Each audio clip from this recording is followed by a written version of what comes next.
Devin, good to see you, and congratulations. First and foremost, I know it's been a long wait, and the obvious question is, how does it feel to be a Hall of Famer? I mean, it feels great. This morning, waking up to all the well, the whole night of trying to ignore all the text messages and all the phone calls, man. It was a great honor to wake up this morning to really officially say that I am 2024 class Hall of Famer. So, we're going to take this in steps. Tell me how you found out Edger and James showed up at your house. You guys were going to be driving in cars, right? His old cars? Yeah, so Edgen called me about a week prior and was saying, "Hey D, I'll be in town.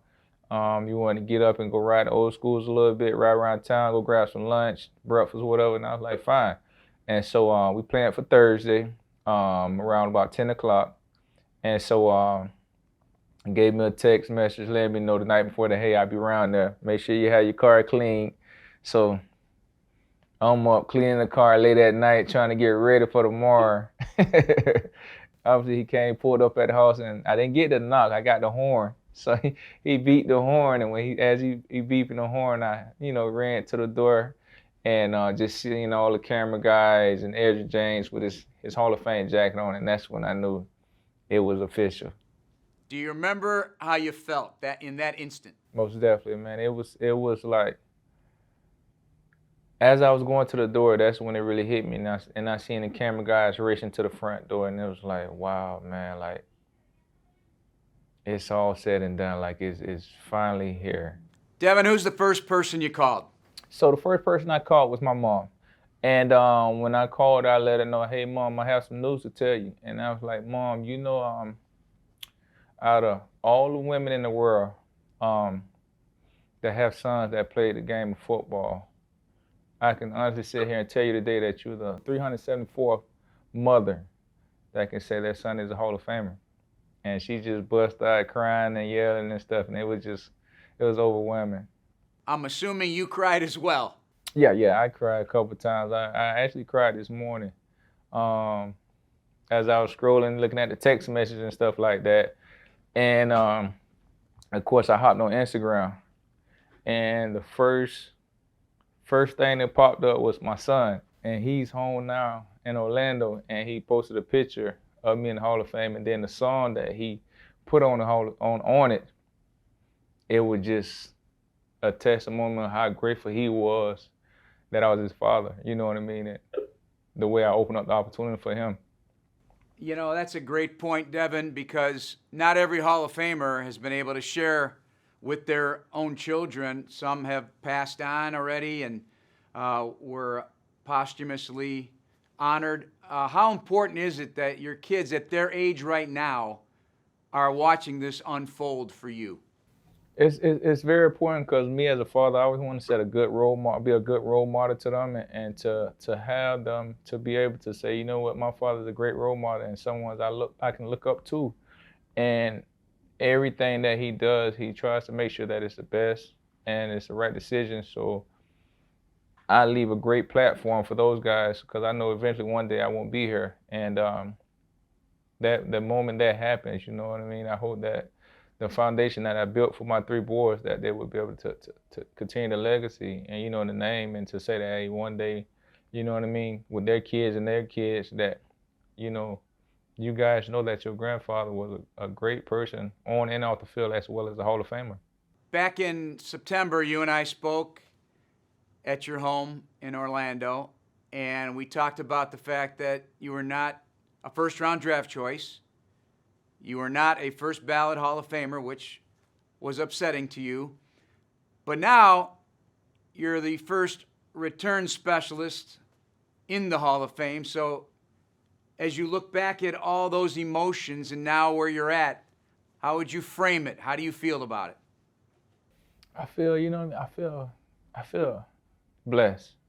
And when I sit back and I look at it, when you go down the list of not being a first rounder, not being first rounder, not being a first ballot Hall of Famer, but then I look back and you know what I mean, you think about the position that I'm in right now, and It's probably about, I don't even think it's more than one person that can really say besides right now my situation that, hey, I'm a Hall of Famer, but I'm the #1 Hall of Famer in my category, my position as a Hall of Famer. It's and when you look at everybody else, it could be an argument. You know what I mean? Who's the best quarterback? Who's the best running back, receiver, defensive back, linebacker? But to sit in my position, and it's a special, unique situation where I can honestly say that I'm the best to ever do it when it comes to kickoff and punt return. I'm the #1 kickoff and punt returner in the world, and it's a fact right now. Here's what also is a fact, and we talked about this as well, how throughout your whole football life, nobody knew where to play you, what you were. You're not defined as any particular position. But lo and behold, you're one of the best players of all time. You're going to be enshrined. You're going to be there for perpetuity. Now there's a place for you, and it happens to be the Pro Football Hall of Fame. How crazy is that? Most definitely, man. And you know what I mean? I had a conversation with my mom about this situation, and I was like, man, like, of course, you know what I mean? Everyone wants a starting role. You know what I mean? Everybody want to be the starting running back, starting receiver, whatever the case may be, a starting position. And you know what I mean? When I sit back and I think about my situation, I'm like, wow, man, you know, why I couldn't be a starting cornerback? Why I couldn't be a starting receiver? Why I couldn't be where I master a main position? And then, you know, my mom and I talked about it, and I said, Mom, you know what, really, really, when I sat back and I felt like I prayed about it and I asked God questions about that situation my whole life.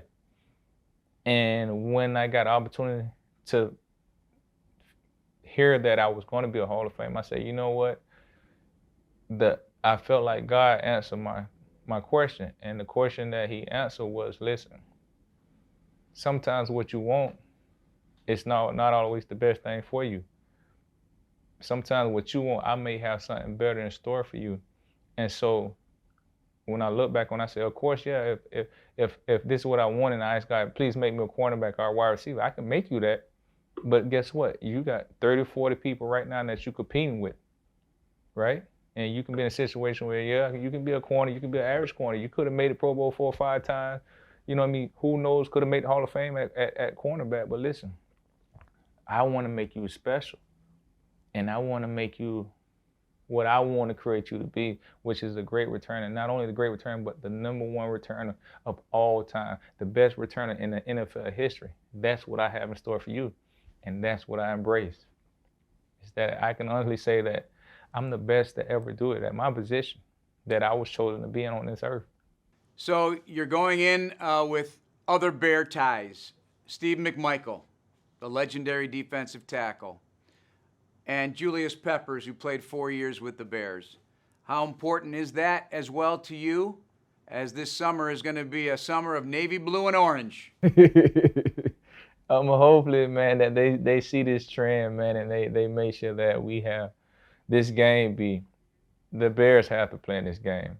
You know what I mean? This is a no-brainer. You know what I mean? I don't know who the other team we may play against, but the fans have to be out and be able to see this game in Canton, and to be able to sit and witness 3 great legends that came through the city of Chicago, and to be honored, us 3 guys as NFL Hall of Fame that actually played for Chicago Bears.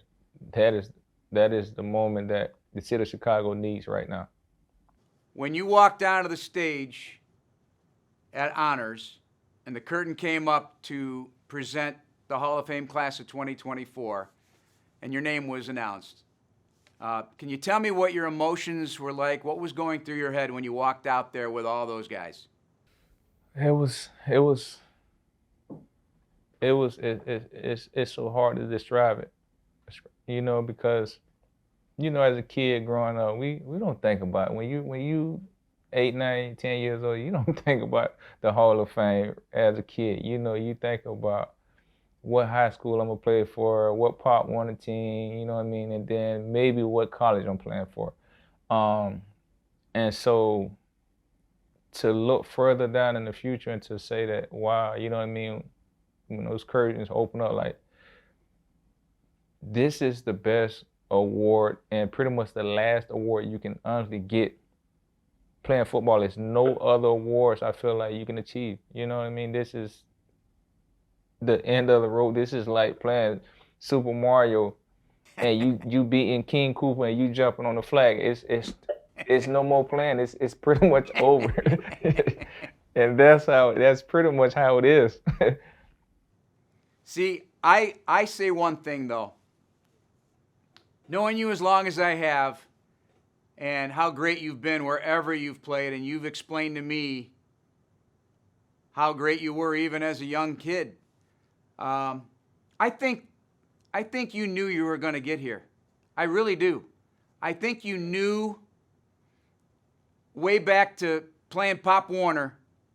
You may not believe it, but I think you knew it deep down that you were going to be special. You agree with that? Yeah, most definitely. I could sense that growing up as a kid, that I was blessed to be special when it came to football. Everything just came so natural and so easy to me where it was effortless. And I knew being in the right situation and on the right team that the talents that I have, regardless of where I played. And that's why it made me so special. And that's why I'm pretty much, you know what I mean, a special team, because I was so talented to do everything, you know what I mean? And regardless of where you put me at, I was going to succeed at it. And that's the blessing that I was blessed with, and that's why I'm so special. There's also some special teammates, and you played with a bunch, but the names that pop into my head that were on those returns with you, blocking for you, they pop up from Israel Idonije to Charles Tillman to Rasheed Davis to Jason McKee. I'm missing guys, but a piece of them are going in with you to the Hall of Fame, and I know they realize it and they have pride in it.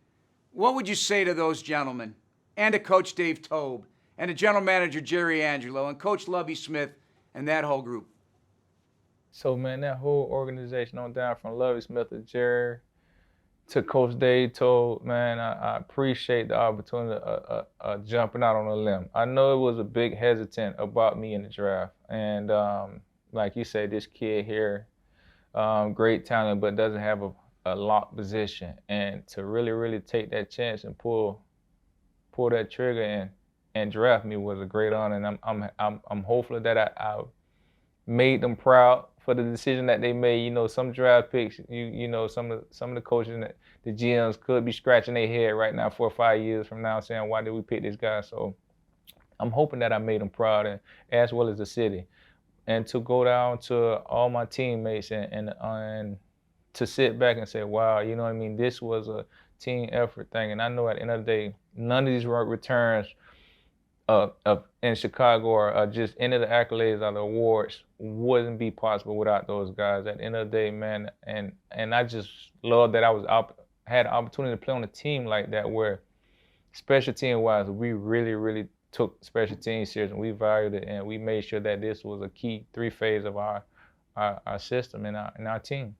Oh yeah, and most definitely, man, I want to give a shout out to Mark Sadowski, man, because I know the story of Mark and what happened during draft day in the room. And man, I know that this guy here was probably about to get in a fight with 3-4 guys in the draft room, man. And for them guys to go ahead and say, hey man, this is your draft pick. This gonna fall on you, man. And I'm hoping that, man, listen, I made Mark proud as well. Yeah, Mark Sadowski, for sure. Chicago born and bred. He knew what he was talking about. Have you decided on your presenter yet? I haven't decided on that yet. That's gonna be a tough one, because I have so many special people in my life right now. It's I guess when the time comes, I would just feel it and know that this is the right person for me. And when that time comes, the world would know.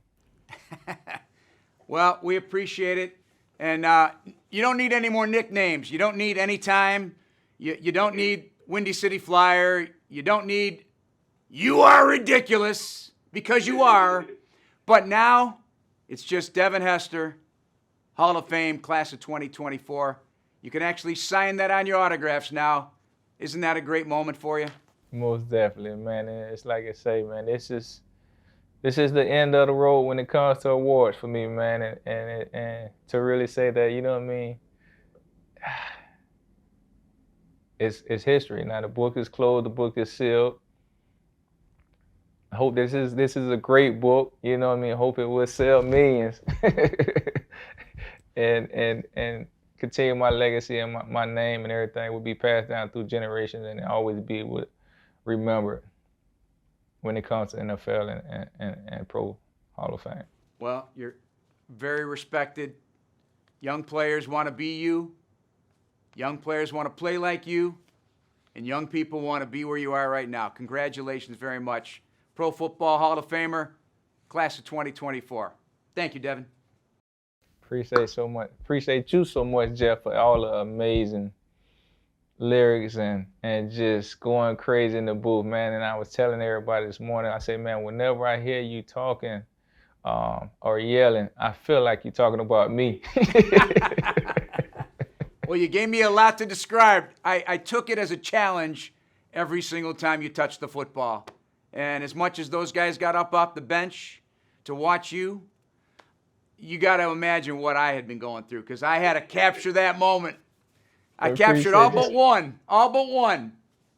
I'll take it, man. You helped put me on the map, too, so I appreciate you, and I love you, brother. Love you too, Jeff, man.